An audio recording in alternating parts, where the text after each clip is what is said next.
Estamos de volta. Hoje nós estamos comentando sobre o livro O Espírito e o Tempo, de autoria de Herculano Pires. Estamos falando com sua filha, Heloísa Pires.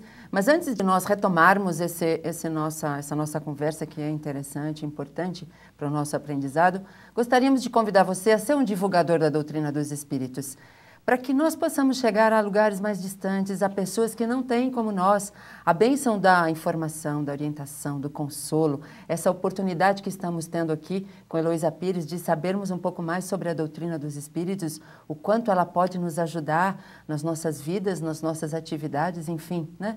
Você pode se associar ao Clube Amigos da Boa Nova e colaborar conosco. 0800 12 18 38.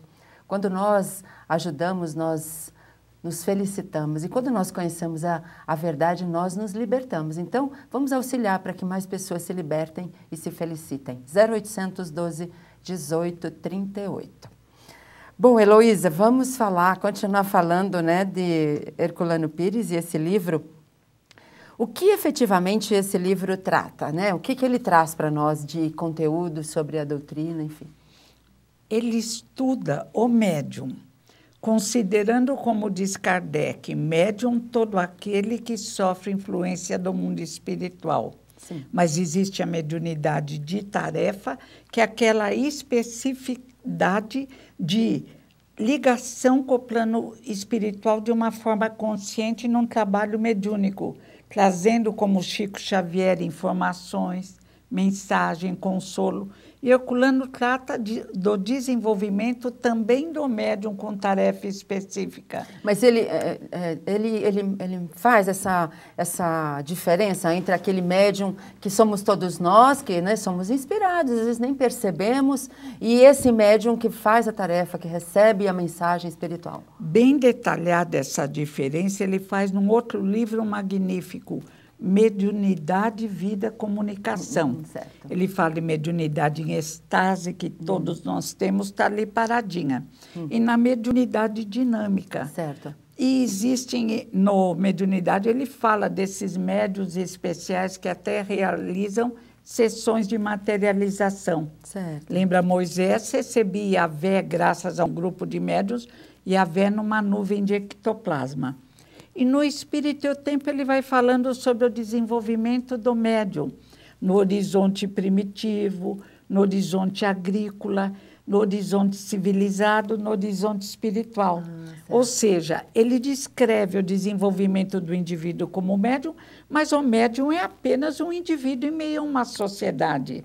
É como que se tirasse todas aquelas invenções, mitos que criamos em torno do médium. Como diz Paulo de Tarso, é apenas um dom. Certo. Cada um possui um dom, porque ainda estamos com resíduos do horizonte oracular e o meio espírita fica reverenciando o médium como se fosse representante direta de Deus. Certo. Isso são resquícios, né, de conceitos antigos, conceitos talvez equivocados ou de acordo com a época em que eles foram dados ou que eles foram descobertos, enfim, que eles foram elaborados, né?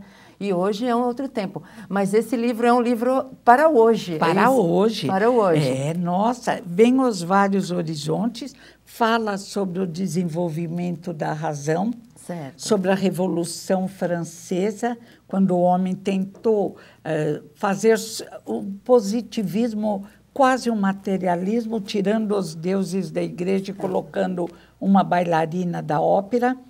Como tentaram acabar com a religião, com a religiosidade, e não conseguiram, porque faz parte do psiquismo do homem. Muito interessante. O que o médium, então, pode, né, tirar como lição desse livro, né? Ele pode se basear nesse livro para poder se equilibrar, para poder saber como trabalhar a sua mediunidade?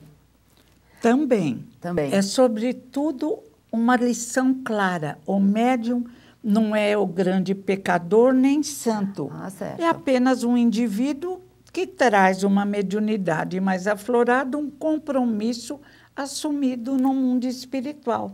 Existem médiums e médiums. Ele trata o médium como uma pessoa normal, que tem uma atividade como outra qualquer. Na verdade, Isso. é uma oportunidade que nós temos, através da mediunidade, de aprendermos, de auxiliarmos, de corrigirmos, enfim. É uma oportunidade de evoluir. Isso. E num outro livro, O Mistério do Ser ante a Dor e a Morte, ele mostra como a dor não é castigo, como as dificuldades não são castigos. Assim também muita gente diz, e o compromisso mediúnico, nós somos espíritas porque erramos demais. Tolice. Verdade. Errar, todo mundo errou. O Espiritismo é uma oportunidade, é um andador maior para nós evoluirmos. Mas não é para os que erraram mais. Nada é para os... Não existe régua para medir quem errou mais ou errou menos. Todas as encarnações visam fazer com que fiquemos mais confortáveis, evoluindo e controlando nossa sombra, como diria Jung, o arquétipo sombra, fazendo brilhar o arquétipo herói. Até porque erros diferentes muitas vezes são corrigidos de uma mesma forma e erros iguais são corrigidos de formas diferentes, não é isso? Isso. Então, cada um no seu momento, cada um na sua forma de corrigir, de se aprimorar, não é? Claro. E em Concepção, outro livro lindo, Concepção Existencial de Deus, Herculano diz assim, mas ninguém julga o ser. Nem no aqui, nem no além. É o próprio ser que se julga. Verdade. E tendo em si a marca de Deus, a constituição divina, ele é que resolve como vai corrigir o seu erro. Eu acho que isso é um ensinamento importantíssimo, né? Até para nós, assim, como seres individuais, para nós mesmos, esse julgamento conosco mesmo, né? E com o próximo, porque nós julgamos a pessoa e não o ato. Né? Na verdade, julgar no sentido de observar e tirar um ensinamento daquela atitude, daquele erro, não é mesmo? E pensar, como disse Jesus, que nós no passado também cometemos erros até maiores. Sim. Não atirar a primeira pedra. Só atire aquele que nunca errou. Pois é. Análise construtiva, sim, como diz o Evangelho, para não imitarmos no erro, mas não análise destrutiva, com vontade de denegrir o indivíduo, isso nunca, né? Certo, muito bom. Nós vamos a um breve intervalo e já voltamos falando um pouquinho mais de Herculano Pires e esse livro, O Espírito e o Tempo.